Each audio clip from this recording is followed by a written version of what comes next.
Incroyable, on a enfin droit au bonheur. Salut à tous, on se retrouve pour le débrief du match entre le Paris Saint-Germain et Manchester City. Victoire du Paris Saint-Germain, 4 buts à 2, remontada. Début qui ont été inscrits par Dembélé à la 56e minute de jeu, Barcola à la 60e minute de jeu, João Neves à la 78e minute de jeu et Gonzalo Ramos à la 90 et 3 minutes de temps additionnel de cette deuxième mi-temps. Pour Manchester City, c'était Grealish qui avait ouvert le score à la 50e minute de jeu et 3 minutes plus tard, à la 53e minute de jeu, c'est Erling Braut Haaland qui avait inscrit ce deuxième but.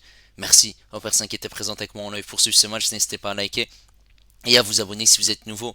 On est parti pour les statistiques de cette rencontre qui sont en faveur du Paris Saint-Germain. Et on a vu quand même une très belle prestation de Manchester City avec énormément d'occasions dans cette rencontre. Possession à 64% pour le Paris Saint-Germain, 36 pour Manchester City, 26 tirs pour le Paris Saint-Germain. 9 tirs cadrés, 4 buts. Pour City, c'est 9 tirs, 6 tirs cadrés. 615 passes pour le Paris Saint-Germain, 356 pour Manchester City. Précision de passe à 91% pour le Paris Saint-Germain, 82 pour Manchester City. 10 fautes pour les deux équipes, un carton jaune également pour les deux équipes. 3 hors-jeu parisiens, 11 corners pour Parisiens et 6 pour Manchester City. Et là on est parti en image pour les 6 buts du match. Pour le 11 parisien, on a Donnarumma, Hakimi, Marquinhos, Pacho, Nuno Mendes, du classique. Au milieu de terrain, on a Vitinha, João Neves et Fabien Ruiz. Zaire Emery est sur le banc. En attaque, on a Barcola, Doué, Eli. Dembélé n'est pas titulaire et Gonzalo Ramos également. Pour cette équipe de Manchester City, c'est un 4-2-3 avec Ederson, Matheus Nunes, Akanji, Ruben Dias, Gvardiol. On a Bernardo Silva et Kovacic. En numéro 10, on a le capitaine Kevin De Bruyne, à gauche Savigno, à droite Phil Foden et en numéro 9 Erling Braut Haaland. Cette équipe de Manchester City va réussir en début de deuxième mi-temps à la 49e minute de jeu avec cette passe de Foden dans la profondeur pour Akanji. Akanji face à Mendes, il va accélérer, il va rentrer dans cette surface de réparation. Mendes qui n'arrive pas à défendre sur Akanji. Akanji qui va réussir à faire cette passe pour un de ses partenaires dans cette surface de réparation. C'est Bernardo Silva qui frappe. Il y a l'arrêt de Donnarumma. Ensuite, Marquinhos qui fait aussi voilà, le ballon, on lui retouche dessus. Et un deuxième arrêt de Donnarumma. Ensuite, il y aura ici un but puisque Grealish va récupérer ce ballon, va tirer dans le but vide et va marquer ce but, ce qui va faire 1-0 pour les hommes de Pep Guardiola. C'est le premier but de Manchester City dans ce match et le premier but de Grealish en 5 matchs cette saison en Ligue des Champions. Ensuite, quelques minutes plus tard, ça va aller très vite puisqu'il y aura ici sur le côté gauche Grealish une nouvelle fois qui va être servi. Grealish va ici faire cette passe en retrait qui va être contré par João Neves. Le ballon arrive à Erling Braut Haaland au deuxième poteau et Haaland n'a plus qu'à tirer dans le but vide, ce qui fait 2-0. En quelques minutes, Manchester City a réussi à marquer 2 buts et à mener au score.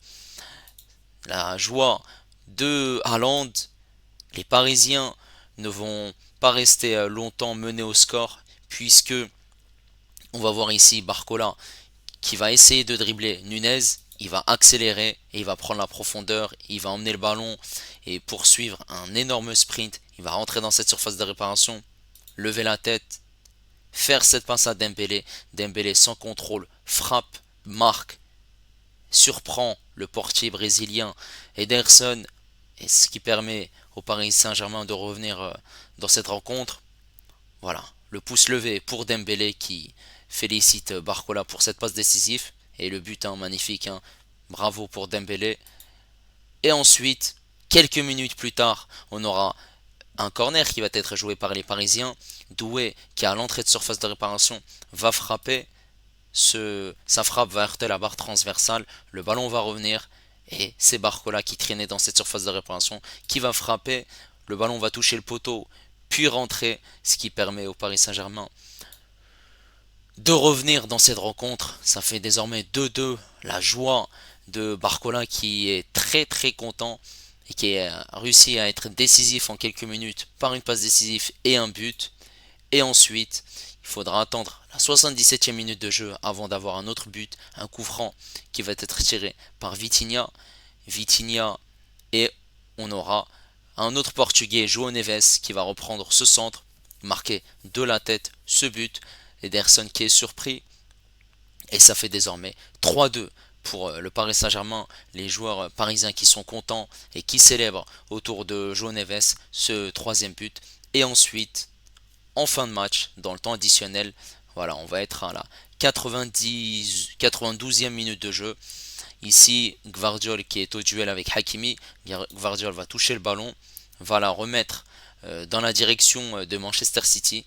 Et Gonzalo Ramos, qui était bien placé, va récupérer le ballon, va accélérer, rentrer dans cette surface de réparation, tirer, surprendre Ederson, marquer ce but. Dans un premier temps, eh ben, il était validé, mais il a été appelé par la VAR puisqu'il y a une position de hors-jeu. Et ensuite, les joueurs parisiens ont dit à l'arbitre que non. Donc il était en communication pendant quelques minutes avec la VAR. Le but a été validé puisque ce n'est pas Hakimi qui a remis ce ballon, mais c'est Gvardiol. Le but est accepté. Et ensuite, la joie de Ramos et des Parisiens qui étaient sur le banc. Magnifique victoire, 4-2 du Paris Saint-Germain, qui garde son destin entre les mains. Avant de revenir sur ce match, on a Pep Guardiola qui a parlé au micro de Canal+ après le match et il a dit tout simplement que le PSG était meilleur. C'est tout. Ils avaient un joueur de plus au milieu de terrain grâce à leur faux neuf. Ils ont été meilleurs dans la possession et on doit accepter ça. Je savais que Luis Enrique jouait de cette façon. Ils ont des joueurs exceptionnels et de très bons latéraux. Je félicite Luis Enrique pour sa prestation. Et il a aussi dit, j'accepte la défaite car la meilleure équipe a gagné ce soir. Voilà. On a eu aussi les propos de Luis Enrique. Il a dit, je n'ai jamais vu les supporters du grande équipe encourager comme ça avec 0-2. On a les meilleurs supporters du monde. Je leur dédie la victoire. Et on a aussi eu les propos de Nasser Al-Khelaifi. Après le match, on a le meilleur coach au monde. Même si on avait perdu, on joue avec une identité de jeu. Et il a aussi dit tu veux juste chercher les problèmes. Toi, je ne parle que de mes joueurs. Lorsqu'un journaliste lui a évoqué si le PSG était meilleur sans Kylian Mbappé, il a aussi dit des propos élogieux envers le coach du Paris Saint-Germain. Je pense qu'on a le meilleur entraîneur du monde sur notre banc et il l'a encore montré aujourd'hui. Bravo, en tout cas, cette équipe parisienne qui a surmonté ce score de 0-2 quand même. Fallait être fort mentalement pour revenir dans cette rencontre. T'es mené au score, tu reviens dans la partie et t'arrives à gagner ce match. Déjà, s'il y aurait eu match nul, ça aurait été déjà top. Mais réussir à revenir dans cette rencontre et à marquer 4 buts, c'est incroyable. C'est incroyable puisque on a eu une deuxième mi-temps qui a été sensationnelle. Une première mi-temps, voilà, on a vu deux équipes qui essayaient, qui se cherchaient, deux équipes qui ont eu des occasions. Voilà, on a eu des occasions de la part du Paris Saint-Germain, que ça soit Barcola, que ça soit Doué. On a eu aussi des occasions de la part de Manchester City. Et heureusement qu'il y a eu les arrêts de Donnarumma, que ça soit sur la frappe de Savigno ou même sur une occasion de Kevin De Bruyne. Voilà, cette équipe parisienne a resté solide en première mi-temps, forcément avec une possession où on a vu que c'était le Paris Saint-Germain qui dominait cette première mi-temps sans forcément marquer ce but, même s'il y a eu voilà ce but hors jeu de Hakimi malheureusement. Et c'était très bien joué, mais c'est Mendes qui était en position de hors jeu pour quelques millimètres et en deuxième mi-temps. Voilà, on a été mauvais sur 3 petites minutes et voilà, sur ce moment-là, les joueurs de Manchester City ont réussi à marquer. Voilà, Mendes qui est mauvais contre Akanji, défend mal. Ensuite, il y a cette frappe de Silva, l'arrêt de Donnarumma, un deuxième arrêt de Donnarumma puisque ce ballon rebondit sur Marquinhos. Et ensuite, il y a le but de Grealish. Par la suite, il y a ce but d'Haaland, déviation de Neves qui involontairement donne ce ballon au buteur norvégien. Mais les Parisiens sont revenus rapidement dans cette rencontre parce que en fait c'est deux buts qu'on leur offre tout simplement.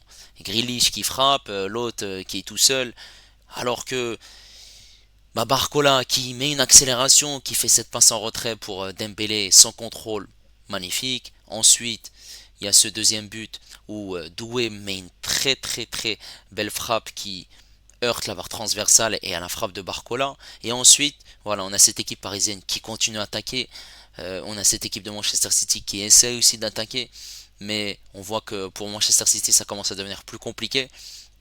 Forcément, lorsque le Paris Saint-Germain a marqué ses deux buts, ils ont pris un coup derrière la tête. Et ensuite, voilà, il y a ce coup franc très bien joué. João Neves qui marque ce but. Forcément, ça devient plus compliqué que prévu, mais il faut rester vigilant, puisqu'à tout moment, Manchester City peut marquer ce troisième but. Et ensuite, il y a ce dernier but du Paris Saint-Germain, le quatrième, qui vient définitivement clôturer cette rencontre. Voilà, un but de Ramos qui est parfait. Cette équipe du Paris Saint-Germain qui a fait une grosse deuxième mi-temps par rapport à cette première mi-temps, qui a réussi à être très très très fort. Puisqu'en première mi-temps, on voit une équipe du Paris Saint-Germain dominer, mais sans forcément prendre la profondeur. Et il n'y avait pas un joueur qui était en mouvement. Et forcément, les changements de Luis Enrique ont été parfaits. L'entrée de Dembélé à la place de Lee et l'entrée de Zaïre Emery à la place de Fabien Ruiz. Ce double changement, je trouve que ça a été l'un des facteurs X qui a permis au Paris Saint-Germain de gagner cette rencontre, hein. Maintenant, on va revenir sur la prestation des joueurs du Paris Saint-Germain et on va commencer par Donnarumma. Donnarumma encaisse de but, mais Donnarumma était bon. Bon, puisque voilà, il a réussi à maintenir cette équipe parisienne en première mi-temps. Il a fait des arrêts parfaits, il n'y a rien à dire.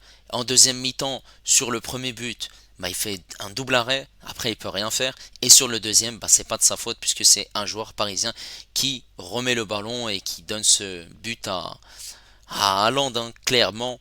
Voilà, mais sinon il a été bon sur sa ligne, aérien, on l'a vu dans les corners, dégager le ballon le plus loin possible. Voilà, Donnarumma aujourd'hui il a fait un énorme match, lui qui a été critiqué. Aujourd'hui il a fait une prestation XXL, bravo à lui. Sur ce côté droit on avait un Hakimi.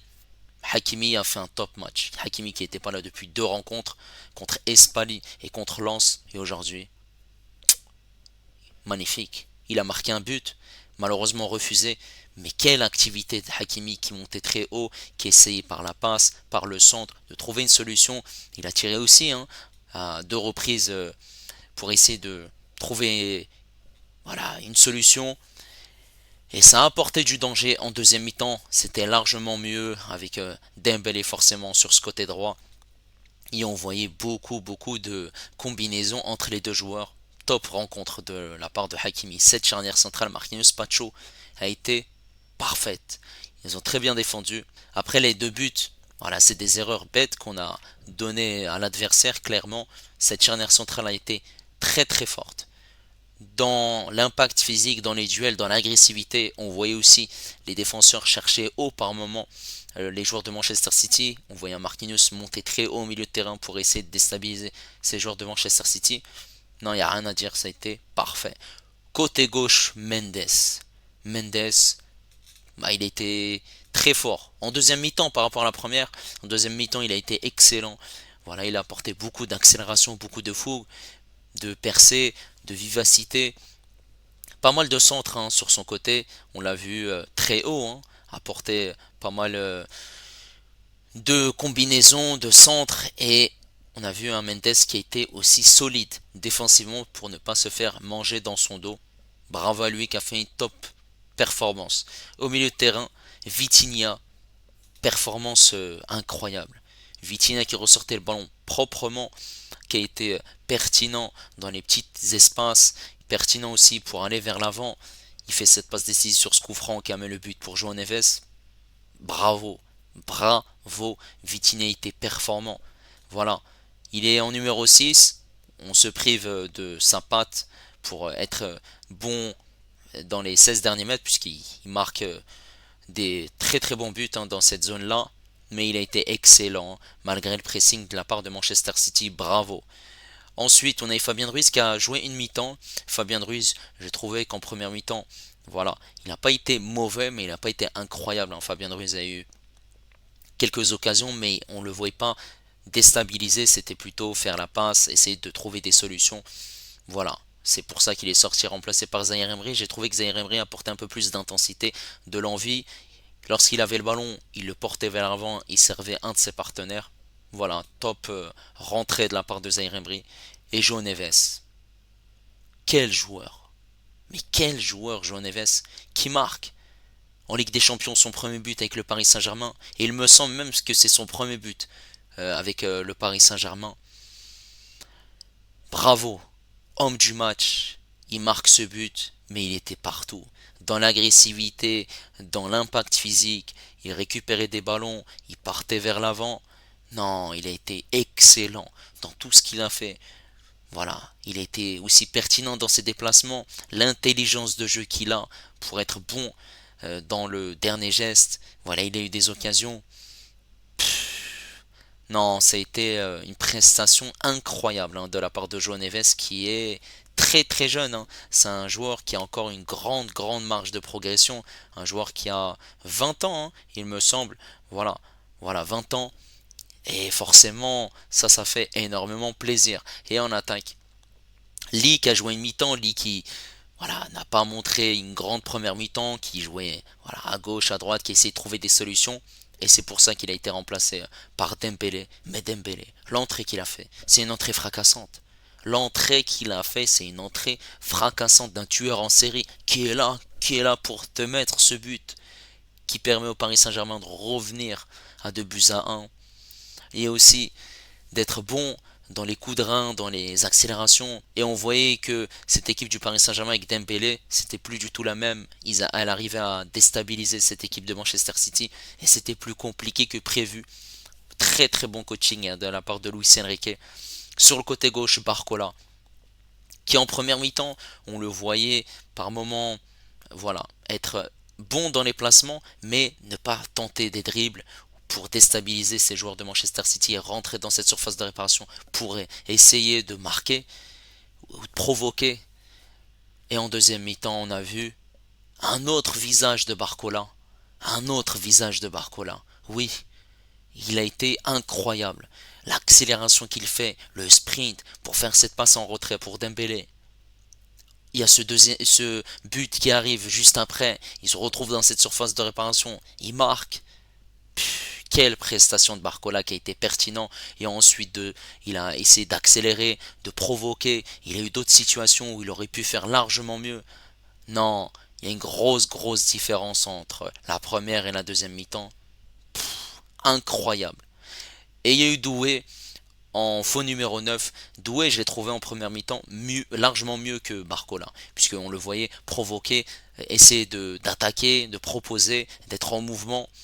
En deuxième mi-temps, on l'a vu être largement mieux aussi, parce qu'on voyait beaucoup de permutations entre les joueurs. Barcola passait à droite, Doué à gauche, Lee qui bougeait en faux numéro 9.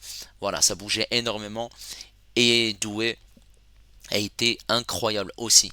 En début de deuxième mi-temps, avant qu'il sorte et qu'il soit remplacé par Ramos, il y a cette frappe qui heurte la barre transversale et il y a ce but juste après de Barcola. Bravo, bravo. Voilà, il a été pertinent en début de deuxième mi-temps par rapport à la première. Et Ramos, Ramos, tu dois rester sur le banc, tu rentres. 55, 60e minute, tu rentres. Il est bon en sortie de banc. Lorsqu'il est titulaire, en fait, il n'est pas énormément servi. Et forcément, là, il est servi en fin de rencontre. Bravo. Bravo à Ramos qui marque ce but. Et forcément, on peut se dire, ouais, mais c'est pas un tueur, c'est pas un joueur qui met les buts. Bah, il a réussi à marquer. Haaland aussi a réussi à marquer. Et Haaland, voilà, la prestation qu'il fait aujourd'hui, elle est piteuse, hein, comme cette équipe de Manchester City. On n'a pas vraiment vu une grande équipe de Manchester City. On pouvait se dire, ah ouais, Manchester City a été au top. Oui, en première mi-temps, ils ont été bons pour voilà, conserver ce score de 0-0. Ils auraient pu même marquer. Et forcément, lorsqu'ils marquent ces deux buts, on se dit, ah c'est bon, c'est terminé pour le Paris Saint-Germain. Sauf que non, moi j'y croyais que cette équipe du Paris Saint-Germain allait renverser cette rencontre. Ils l'ont fait. Bravo au Paris Saint-Germain puisqu'ils gardent leur destin tout simplement. La semaine prochaine, ce sera forcément pas du tout la même chose hein, puisque tous les matchs vont se jouer en même temps et le Paris Saint-Germain est actuellement 22e. Et on a une équipe de Manchester City qui est 25e avec 8 points. Le PSG qui a 10 points, qui jouera contre Stuttgart. Manchester City qui jouera contre Bruges. Voilà, il faut juste un match nul ou une victoire pour être assuré d'être parmi le top 24. N'hésitez pas à me dire ce que vous avez pensé de la prestation du Paris Saint-Germain. N'hésitez pas également à liker et à vous abonner si vous êtes nouveau. Ici c'est Paris. Ouf, on peut souffler, on peut se reposer. La semaine, elle est parfaite. Avec samedi, les débuts de Kvaratskhelia. Et moi je vous dis à la prochaine. Ciao les amis, ici c'est Paris.